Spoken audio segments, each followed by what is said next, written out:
Hello, I'm Annabelle Bateman, and you are listening to episode 62 of the Let's Talk Thyroid podcast. I had the pleasure of speaking with Stacey Robbins, who's a health and mindset coach. She has Hashimoto's. She was diagnosed back in the 90s, sort of a similar stage to when I was diagnosed. So we've both lived with Hashimoto's and kind of had to do a lot of digging and research and figuring things out on our own over the last 25 plus years. And Stacey really has done the hard work, the inner work. And so that's what we're talking about on the podcast today. So I've titled this podcast Thyroid Healing. It's an inside job, because as much as we would love for our thyroid medication just to be the magic pill, I think most of us who listen to this show know that it's not the case. Or if you're new to thyroid issues, know that it's not the whole story. Taking a medication if we need it is important, but it's certainly not the whole thing. And that's what I'm digging into with Stacey today. We talk about, the emotional and spiritual journey that we often take, if we're brave enough to take, that becomes part of our healing. So being able to actually ask the tough questions of like, why do I have a thyroid problem? And if you've got an autoimmune thyroid problem like Hashimoto's or Graves', why the autoimmune element and not just a straight hypo thyroid problem? It's having that courage to ask the questions, be the leader in your own thyroid journey. And I guess that reminder that it is a journey, it is a process, there's no set and forget. So I hope you really enjoy this conversation. I did have a few technical issues. I've been using a new video recording software for these podcasts, particularly so the video and audio quality is better on YouTube. So we had a few technical issues. Stacey was very gracious. You'll hear me refer to that a little right as we start. So sit back, relax, enjoy. And if you haven't yet got your hands on my brand new book, which has actually come out between now and from the last episode to now. So the last episode was actually me giving you a bit of background to my new book, which is called Kiss and Make Up with Your Thyroid. And I actually read chapter 1 like an audiobook, just to give you a taste of what the book is about. So yeah, Kiss and Make Up with Your Thyroid is the name of my book. If you're watching on YouTube, I'm showing you a little picture. It's available on my website, annabellebateman.com, or if you're international, if you're outside of Australia, then it's available on Amazon. And alongside the book, I also have put together this fabulous box called My Thyroid Box, which has lots of positive and practical tools in there to help you on your thyroid journey, and also some nice gifts just to make you feel loved and hopeful. And I know those that have pre-ordered, they've all got theirs or getting theirs over the next day or two, and they're just sending me messages and telling me how beautiful a gift it is to receive. So if you need a bit of a pick-me-up, you need just to feel that extra love, like if we get to the end of this episode and you've heard about how important it is to ask those hard questions, do the work, but also take actions that show how much you love and respect yourself, then buying the thyroid box would be a really beautiful step in that direction, or a beautiful gift for a mother coming up for Mother's Day. So anyway, book and box now available. I hope you really enjoyed this conversation with Stacey, and let me know if doing this inside work, the inside job, how that has impacted you. Okay. Well, Stacey, we've had an interesting start to our podcast with all my tech issues, but hopefully we're good to go now. Thank you for being patient with me, and welcome to the Let's Talk Thyroid podcast.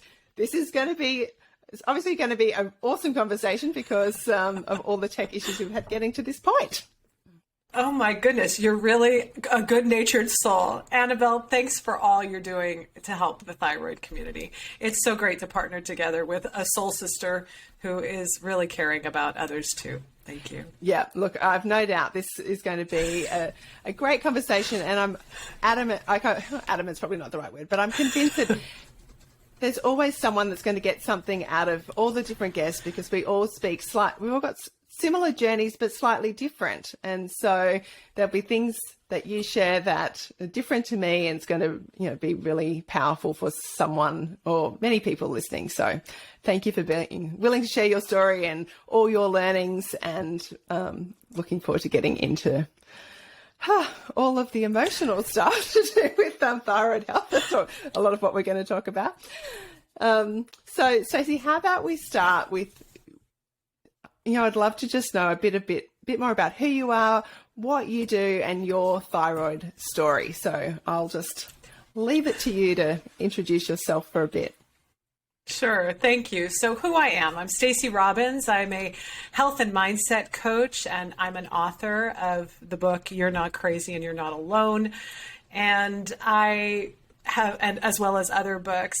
I'm a homeschooling mom. I've got a now almost 20-year-old and almost 18-year-old. So they're finishing their part of their education with me, and they've moved on. Yeah, good job. Yeah. Woohoo. Yeah, that's a big task.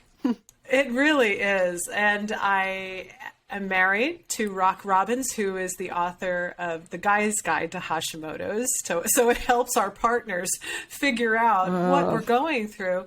Actually, the book is called Married to Hashimoto's. Right. And because he realized he married me. Yeah, he married me, and then he got married to Hashimoto's partway through the process, for better, for worse, right? And then, so we've been together 35 years. We live in Southern California. Not only do I coach clients and have a Hashimoto's course, and I do this great work in the world, this conscious work in the world, where instead of dealing with all of the medical, which is very important, I deal with the emotional, mindset, relational, spiritual aspects, as well as nutritional and lifestyle, because those are really important for those of us who just wanted to show up at the doctor's one day and have the magic pill that was going to take away our moodiness, give us back our ability to eat bread, and have us stop being so cranky and in pain and tired. We wanted that one magic pill. And what I learned is I'm the magic pill. My choices are really what make Hashimoto's a different experience for me, and a healing experience, actually, for my life. So I started off as a professional musician, and that's what I did for many years. And I was well known in my area and across the country for doing music. And then I hit that massive health bump when I was 27 years old. Wow. Life converged, and I ended up with a bunch of symptoms that you're very familiar with, and your audience is as well. The thing where your hands are cold, your skin is dry, your hair is falling out, your eyebrows don't grow. You think it's magical all of a sudden that you don't need to shave your legs. Your stomach is upset over things that it didn't used to get upset about. Your skin is freaking out, and your brain is foggy, and a million other symptoms. There are upwards of 300 symptoms, and I think I ended up with most of them. So yeah, that's how I, ended up started my journey with Hashimoto's, where I went from a very busy, active life on stage and in front of people, and then my life crashed and burned, and I was not the same person. And there's more to that story, but I'll pause there. But that's who I am, and I also lead Italian retreats when the world opens back up again for that. Create Italian. Beautiful. Yes, well, I am Italian, and my family is from Italy, and so my heart and passion are there. I say that California is my home, but Italy is my soul home. And so I bring women there for my readers of my books and my coaching clients to gluten-free retreats in a gorgeous villa in Tuscany. Well, really if you can do gluten-free in Italy, that's you could probably do it anywhere. Is that right? It is. Well, about almost 5% of their population is celiac. And they have this. Wow. Yes, it is. And even though they don't spray their fields and have the compromise the way that some other places like the US does, and their wheat is therefore purer and it's less processed. And therefore it's more amenable for most non-celiac people. But they're really honoring, because, food is really important to Italians. And they have on their state ID card they have a little chip, and when you go to the grocery store every month, I think you get 110 euros if you have celiac, because they know that your products will cost more to buy gluten-free, right? It's like they want you to have a real Dolce Vita experience, La Dolce Vita. Mm-hmm. Wow. Well, when Australia opens up and we can get to Europe, that sounds like something that I'll have to add to my list of things to do. Come on to one of your Italian retreats. How amazing would that be? I'd love to have you join us. We'd have a good time. I think we would have a good time. And I'm a big foodie too. So not Italian, but I come from a family that likes to celebrate everything and everything with food. And so, yeah, grew up in a very much a food loving home. So that sounds like we would take good care of you there. Yeah, I think that sounds great. So let me ask you, so you said you're about 27 when you were diagnosed with Hashimoto's, is that right? Well, they didn't diagnose me at first. Okay. At first I had symptoms, and I had those symptoms of losing energy. I had the symptoms of the skin being dry and the skin freaking out and the stomach being weird. And it's like I was fine with all of those until I started gaining weight. Then my vanity really hit me. Yeah. And I went into the doctors and I was like, something's not right. And he was like, oh, well, you're just a little overweight. Let's put you on this and this, and I'll take some labs. And they put me on diet pills and such, and those don't work. And then they freak out your heart. And then I went back. Oh, by the way, your cholesterol's high. Okay, let's put you on some cholesterol meds. Oh, you're feeling anxious? Let's put you on anti-anxiety meds. Oh, wow. Oh, you're in pain because I had been hit in 2 car accidents not long before, which is very interesting. And whiplash both times, which is very common with thyroid patients. Oh, that's interesting. Where pre-diagnosis, very often there are incidents of injury, trauma, some kind of accident. So I fit right into that profile. But 27 years ago, the doctors didn't have those profiles. We helped create them with the work that we've done. So anyway, so they put me on essentially 9 different medications, which could have caused a stroke. And yet nothing was helping. And over the course of 9 months, I went from specialist to specialist, doctor to doctor, and they all said, well, it's just you just need to lose weight. Because when you walk in and you're heavy now, I wasn't before, but when you walk in and you're heavy, the first thing they say is, oh, well, you're fat. Oh, you have to lose weight. And it's like, but I wasn't. And there were all these other symptoms. Oh, you just have modern woman syndrome. Oh, you just have stressed out woman syndrome. And I'm like, well, no, I was a modern woman before and this didn't happen. And so they told me within the course of, after 9 months, I had gained over 100 pounds. And I went into the doctors, and literally, if that you is touched a lot in 9 months. Oh my goodness, yes. That is a huge amount in a short period of time. You poor thing, oh my gosh. I looked like I ate myself. I looked like an alien. I would walk past buildings, where you can see your reflection in the office building. And I'd look and go, who is that? I'm like, oh, that's me. And people treated me so differently in the stores, on the stage. I did not look like the same person. Within a year, I looked like a completely different person. And you can see the photos on my Instagram account because I show the before and after losing over 100 pounds. Yeah. But what I was going to say is that the doctors told me, we don't know what's happening with you. And then eventually, like the worst symptoms happened where I was literally bleeding through my skin. If you touched me anywhere on my hand or on my face, drops of blood would come out. And a doctor said to me, we don't know what you have, but what we know is that this is what happens right before someone dies. So we need to send you home to get your affairs in order. Oh my And Mrs. gosh. Robbins, if you do make it through this, you will never, ever have children. And so it was a very daunting diagnosis at 27 years old. I'd been married 7 years. My marriage had just survived a rather hard couple of years because we were so young and still finding our way with each other. And I just ended up going home and having to go on a very deep spiritual journey. That's what happened. Because I wanted to live. Confronted with death. Yeah, you're being confronted with death. Yes. Wow. So what happened next? How did you embark on that journey? I mean, that's at 27. That's a very confronting, and basically doesn't sound like they gave you much hope. They didn't give me much hope. There were no real answers. And I basically went home and got spiritual. I mean, I told my husband, I said, we've just started getting to the good parts of our marriage, and I don't know that I'll be here for it. Like, you're a good man.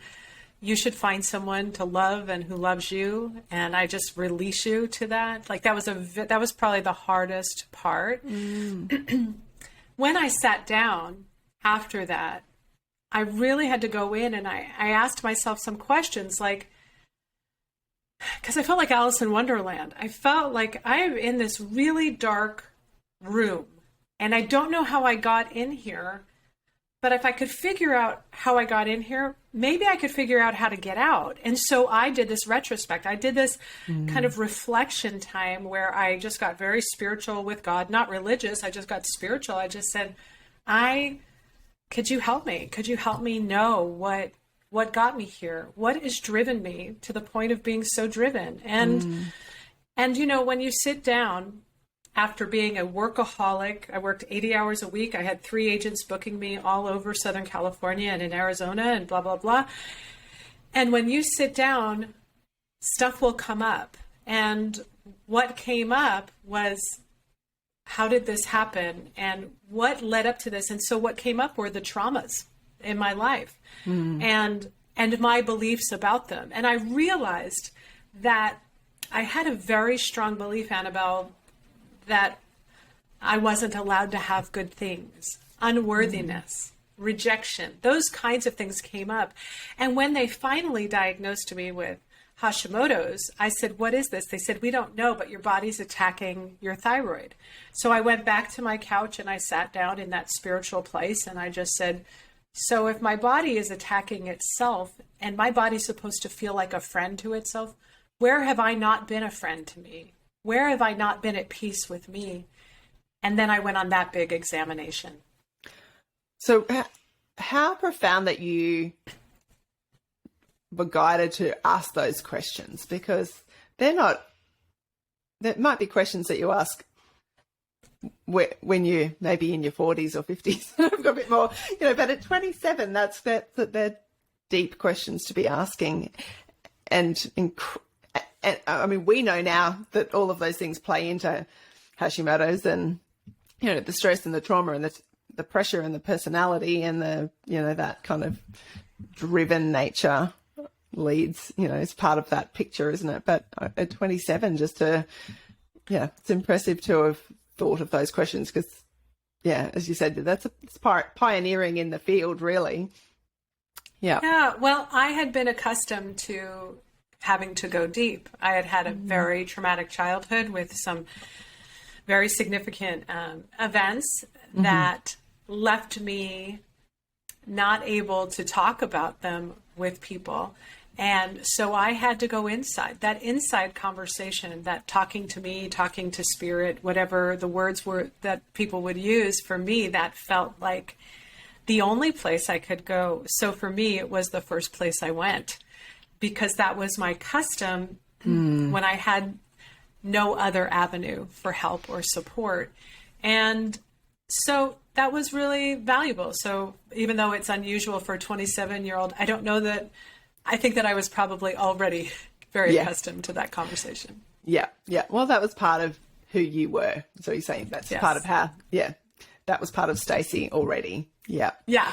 Yeah. And so in sort of getting the answers to those questions and seeing then the connection between trauma and stress and now,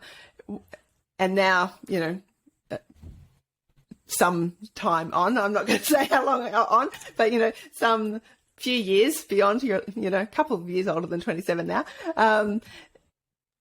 What can you tell the audience, about the importance of asking those questions, and how has that unearthing some of those things and dealing with those traumas and seeing the connection to the thyroid? Because I don't know that everybody can see that connection. So how would you explain that to people and maybe encourage them to go on that journey? Like what will that give them?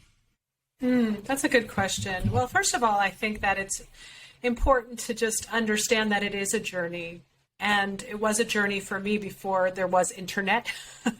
That's how long ago it was. And there were still landlines and flip phones were the cell phones. Yeah, we couldn't Google, could we? When we were diagnosed, there was no Google. There wasn't. Yeah. It truly was a scavenger hunt for my health. I would go to the health food store, and I would go to the, and they had little flyers with phone numbers, and you'd take one off, or you'd go show up on a Wednesday night at 7:00 and hear some unknown person talk about the things that you needed to understand about yourself. I'd go to the library and look in the back of books, and then I'd call people overseas and have to do time zone math and introduce myself and ask questions in a way that really respected their time and the fact that it cost like $5 a minute to call overseas at that time. Like crazy things that people don't think about these days when they're just doing www.tellmeeverythingIneedtoknow.com.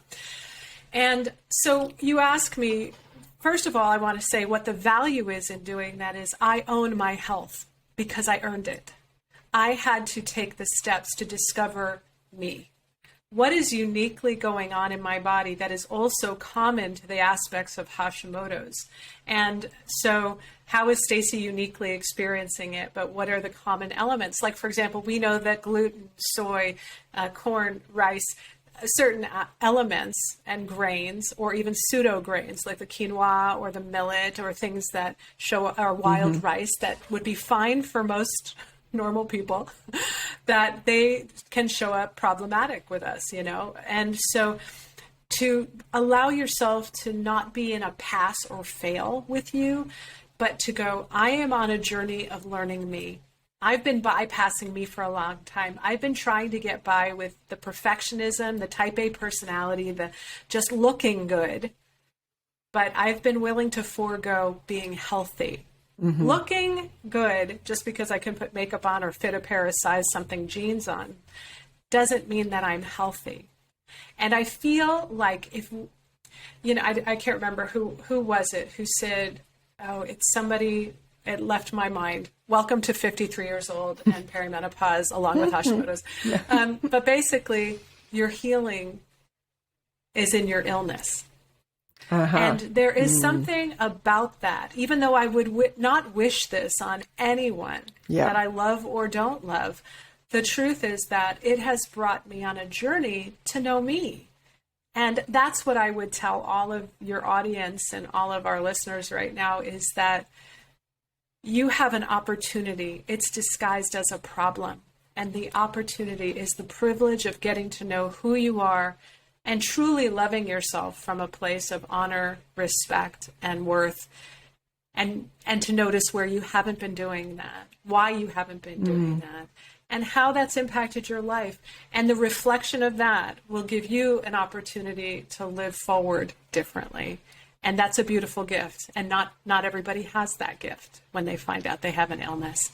And we have that gift with Hashimoto's, many of us. Yeah.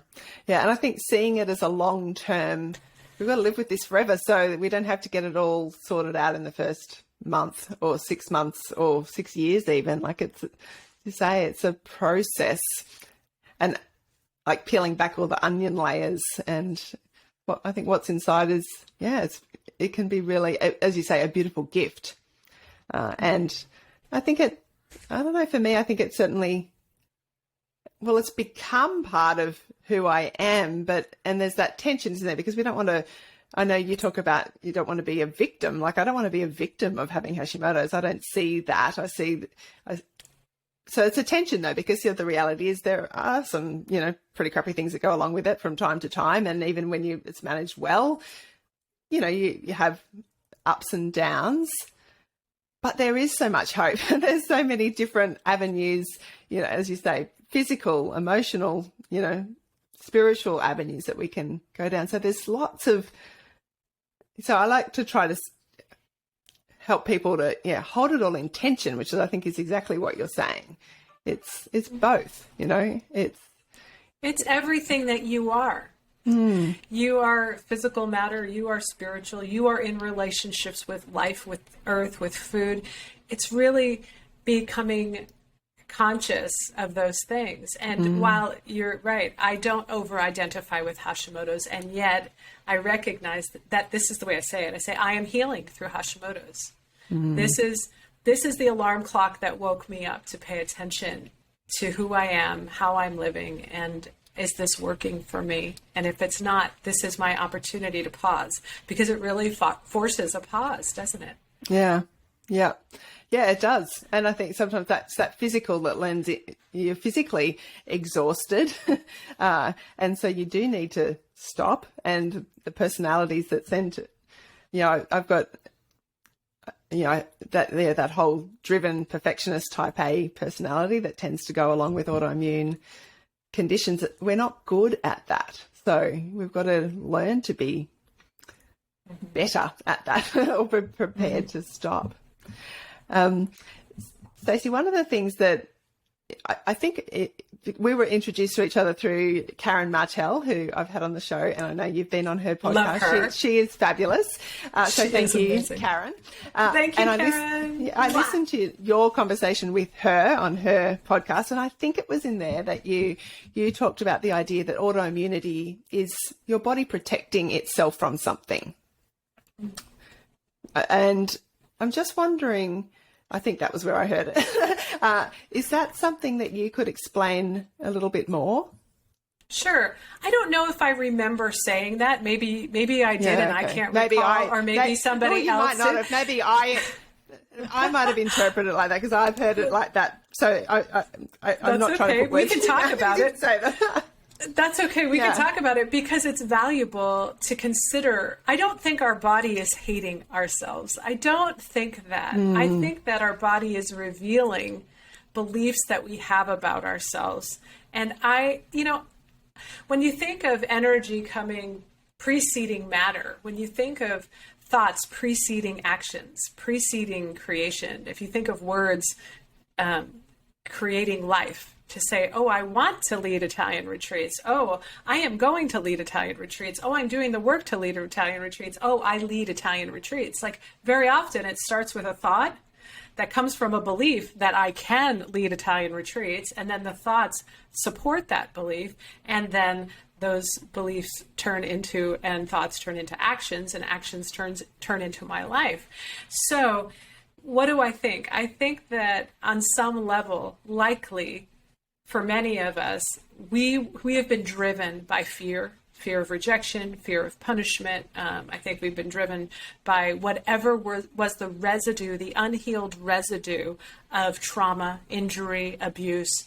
And all those unhealed places probably resulted in thoughts that helped us to cope during those times, things we had to tell ourselves to make it through a crisis. But when we're out of crisis, we don't have to live that way. If we imagine that we were being chased by a bear in the woods and we got away from the bear, we couldn't keep running for the rest of our lives. Our body would break down and stop us. And I believe that many of us developed very important survival coping mechanisms to get through hard times. And then we have kept those coping mechanisms up, because maybe it wasn't that we had to get away from things, but maybe now we're the reward of money, the reward of accolades, the reward of respect, the reward of acceptance, whatever it is, that's still driven by fear, but now it has rewards with it. And it's very hard to give up rewards. What helps us give up rewards is when we run into a wall. We run into a wall. So what happens in our thyroid? I think that on some level, our beliefs ended up showing up physically, where we were not great with ourselves. And I think that does it protect us? Well, yeah, I think it protects us from trying to carry on in those manners and to keep doing the same things and then worsening our lives. I think it really stops us. Why? Because the thyroid controls everything. What do our beliefs control? Everything. And so I'm just playing with that thought with you right now, because I think it's a great thought to consider, because I think that our body is very smart.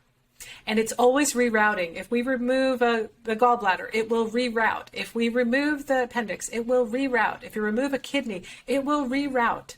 When there are arteries that don't, it will reroute. You have that's constantly rerouting. And maybe our body just said, oh, I'm stopping here. You have to pay attention. I can't reroute this one. You're going to have to make some changes. Yeah. Because it's everything. It impacts every cell of the body. Yeah. So it's like the block. Is that what you're saying? It's a bit like the wall. This is the wall. I can't reroute here. I can slow things down so you keep functioning and have time to deal with this, but I can't actually get around it. I think that's a great, I like that idea. And I hadn't thought about that connection with, beliefs controlling everything, the thyroid controlling everything. That's an idea to play with. I like that. Yeah, let's play with it. I mean, I always encourage my clients and my community. I'm like, you know what? Ask questions. It will help you. Like Maria Rilke talked about, when we live in the questions, there's something beautiful and valuable about that. And then one day we might live into the answers. So just consider that thought. Why would my thyroid have an issue? Why would it be an autoimmune issue and not simply a hypothyroidism issue? What part of it is, and like in my Girlfriend's Guide to Hashimoto's course, that's why I start with beliefs. What part of it is my beliefs? What part of it is my food? And what part of it is my exercise, my supplements, my relationships, my rest, my spiritual practices? It's important to, what I say is, shine a flashlight down all of those areas in our life that are part of our life and say, does this need another look-see? Do we have to look again and say, is what I'm doing with my food working for me? No, food. And how would I know? Well, food is supposed to give you energy. There are simple templates. Food is supposed to give you energy. Are you energized after you eat? No, I need a nap, or I need to spend a lot of time in the bathroom, or I'm really cranky, or my chest beats a lot and my heart rate changes. Okay, so that doesn't work for you. Now the question is going to be, am I going to keep doing that same thing and eating that same thing, or am I going to find a substitute for that? Am I going to value my energy as the better commodity, or am I going to value how food is comforting my feelings? This is where beliefs come in. When we can heal our ideas about ourselves, we can heal our relationship with all those other things in our life. Yeah, because if we don't think we're actually worth changing the food for, then we're just going to, it was all too hard, tried it for a little while, didn't really work. Or So as a mindset coach, obviously, and, I talk a bit about mindset too. It's the first of I've got a new book coming out soon, actually within the next month.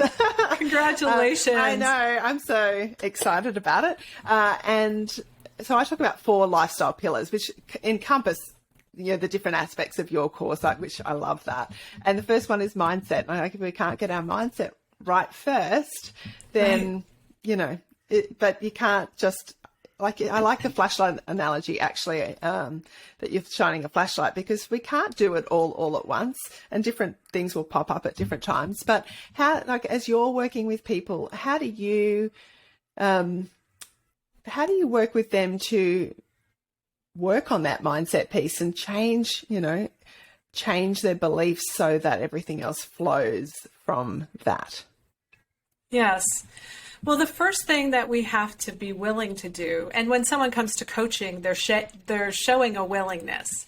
And the reason is because they've hit a wall in some place in their life. Maybe they're incredibly powerful in their job or in their relationships or someplace, but something isn't working that's bringing them in to have a conversation with me.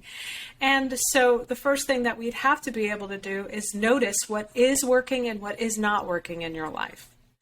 What works? What is a thriving place? And what I call it is walking around the fire with my clients. I walk around the fire with them and I go, where are the flames that are really good in the fire? Tell me something that's good. Well, what belief do you have to that good thing happen in your life? Oh, I can do it. The world is for me. I'm allowed to have good things, blah, blah, blah. Okay, let's walk around the fire again, because there's so many different aspects to a campfire, right? And then the next one would be like, okay, where are the smoldering embers? What needs to be stoked in your life? What needs some more energy?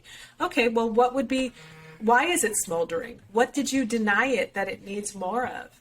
And what would you need to give it in order for it to be a thriving part of the fire too?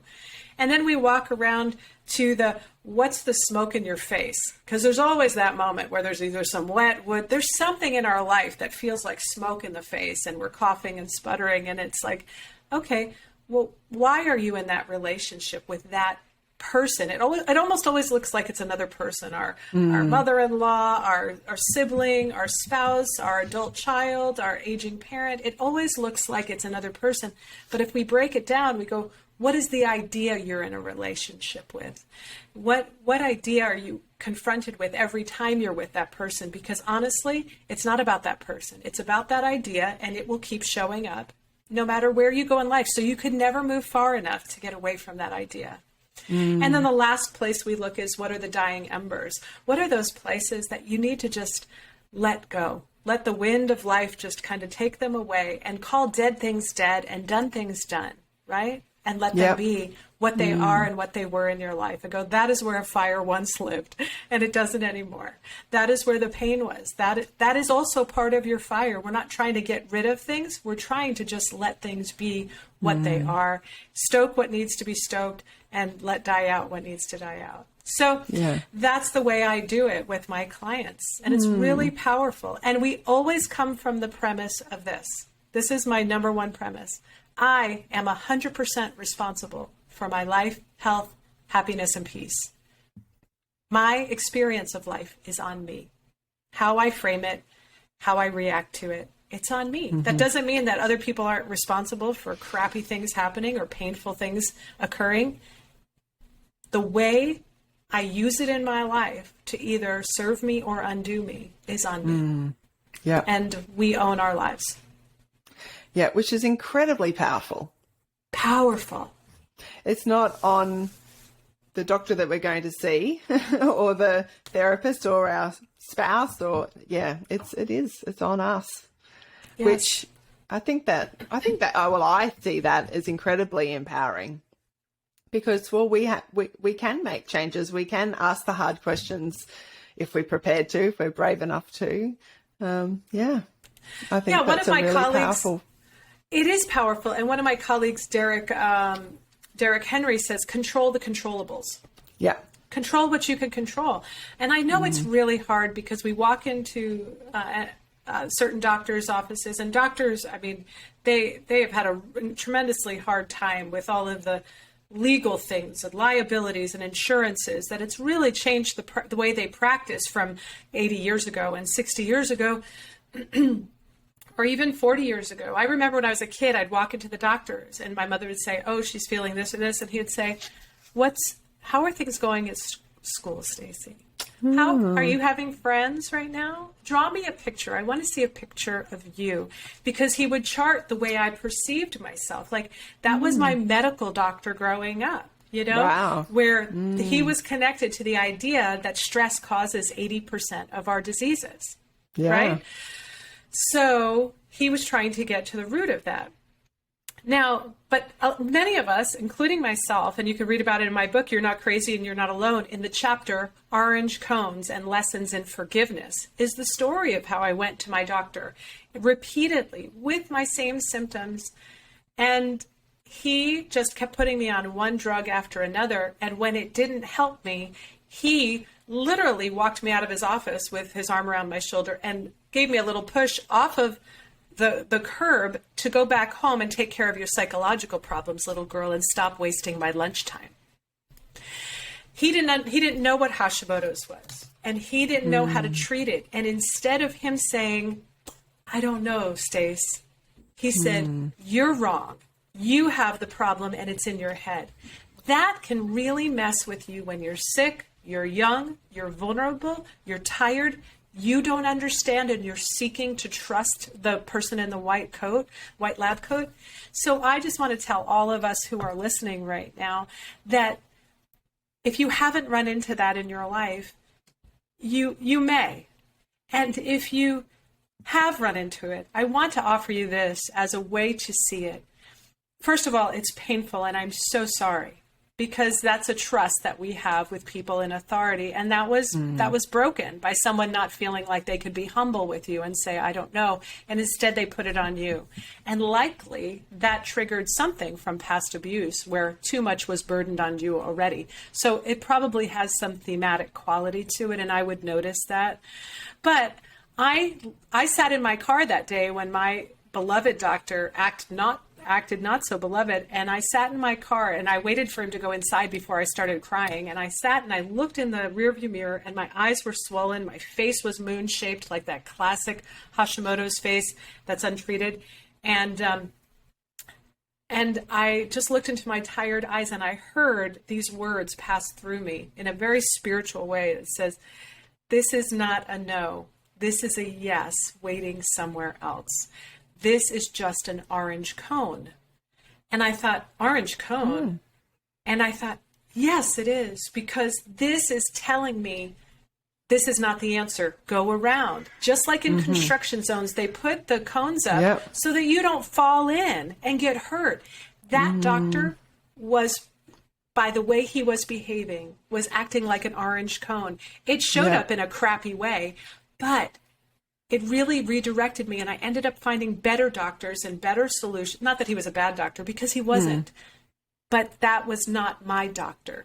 And I had to find people to build my team who knew more, who were willing to work with me, who were willing to say, I don't know. And I learned so much from him, so I bless him.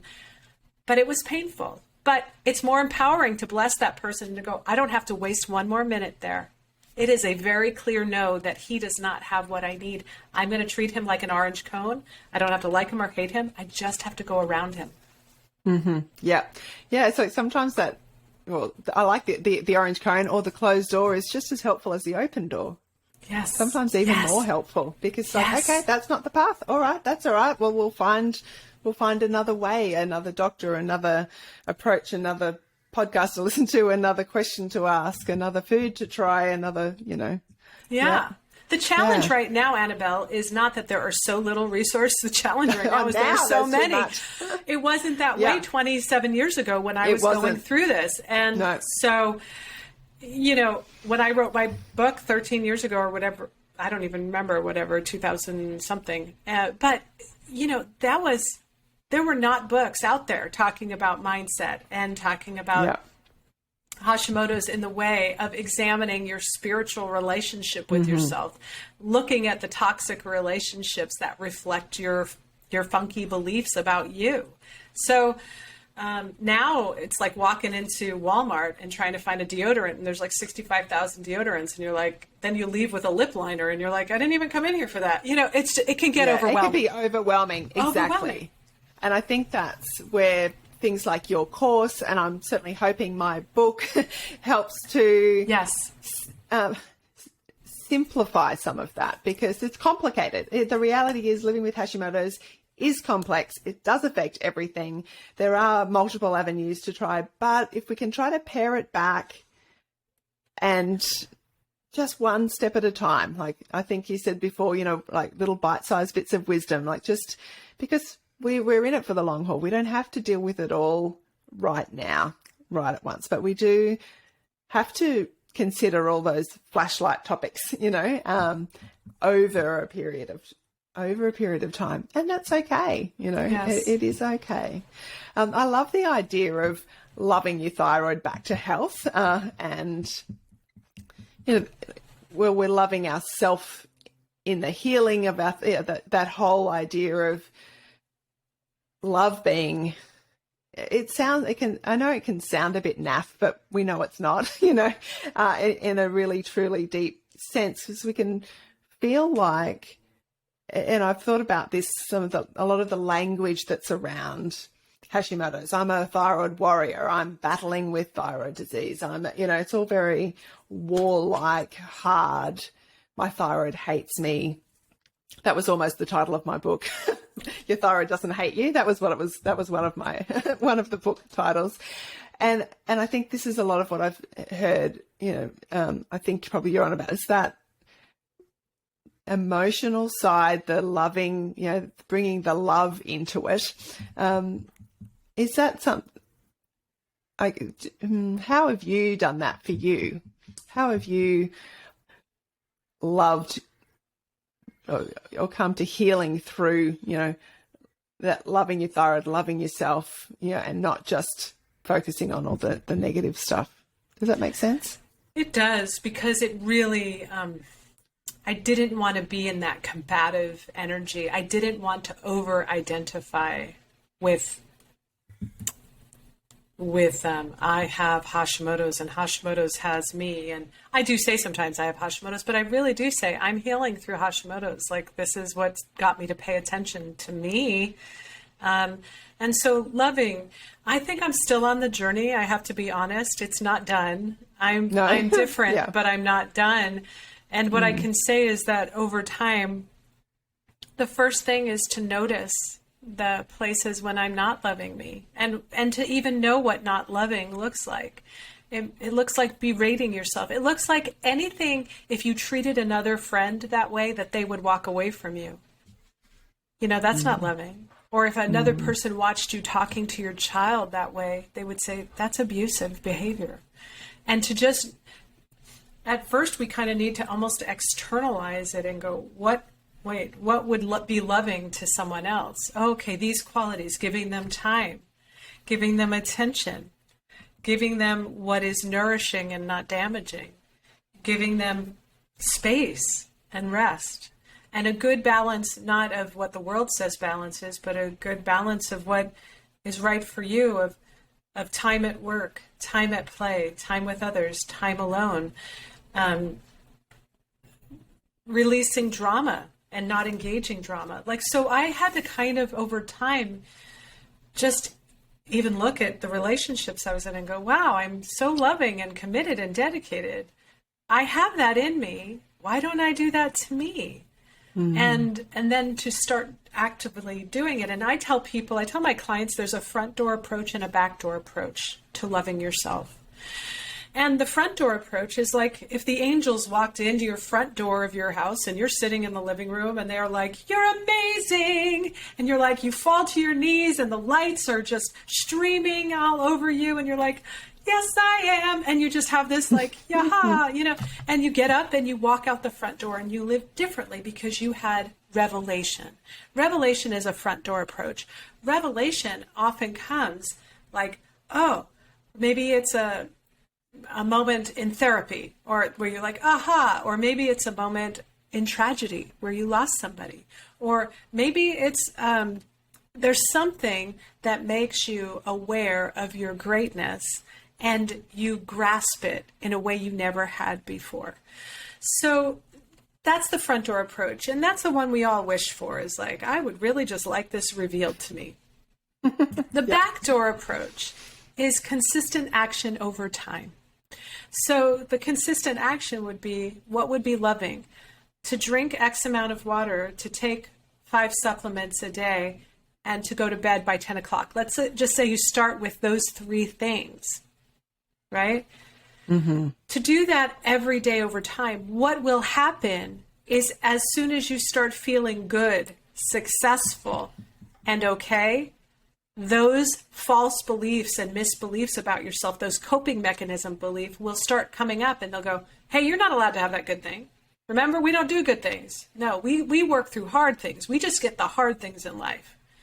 And then what happens is, if you notice that, and then you keep going in the loving actions, you start creating new neural pathways. It takes up to 380 something days to create a new neural pathway, between 90 and that many days, 390.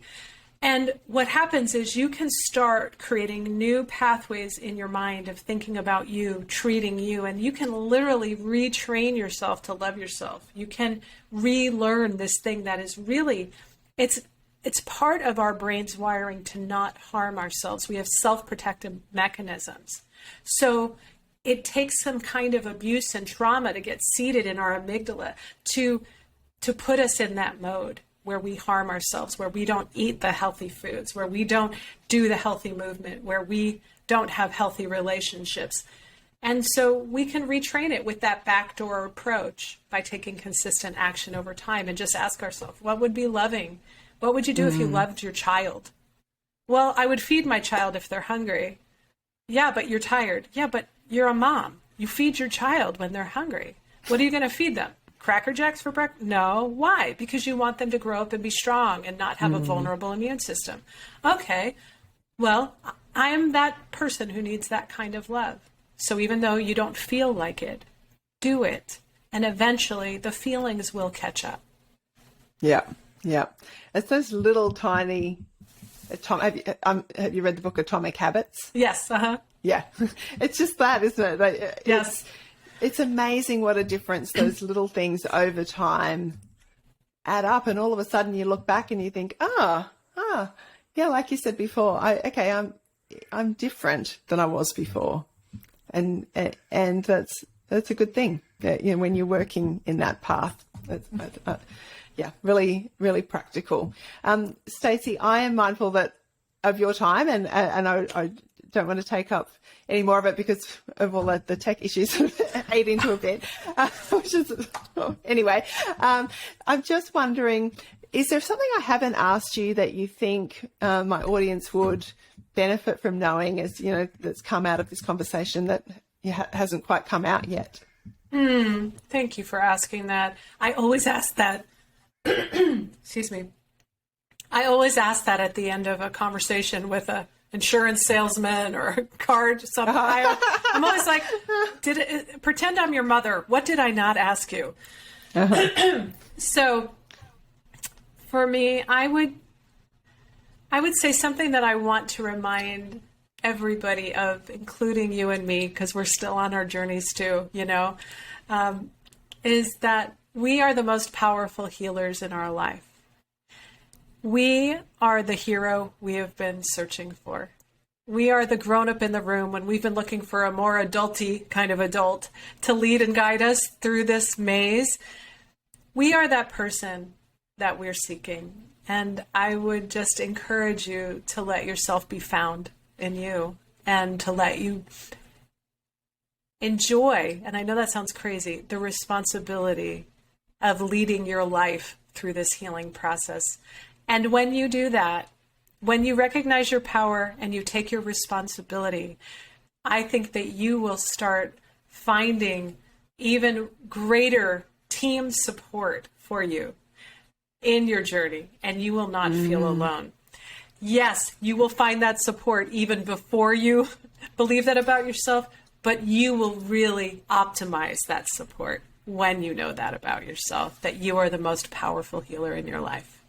Wow. Well, what a way to wrap up. That really is powerful. So thank you. Then thank you for saying that to us too, because it is easy sometimes when we're talking with other people to forget, we still need to hear these messages too. So I appreciate that.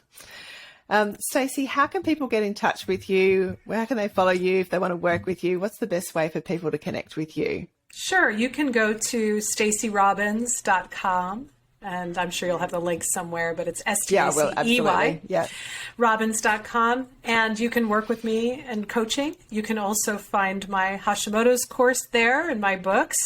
You can find my books on Amazon. And then on Facebook, I also have the Girlfriend's Guide to Hashimoto's group. And lastly, on Instagram, you can find me at Love Stacey Robbins. And we have a special event coming up, and we're going to do several of them. So if you don't catch this one, you will, and it's worldwide, live stream as well as in person. It's called A Healing Experience, where my family has put together music and messages. And my son, Caleb, is 19. He does energy healing. He sees colors in people, and he can move the energy in a most beautiful way.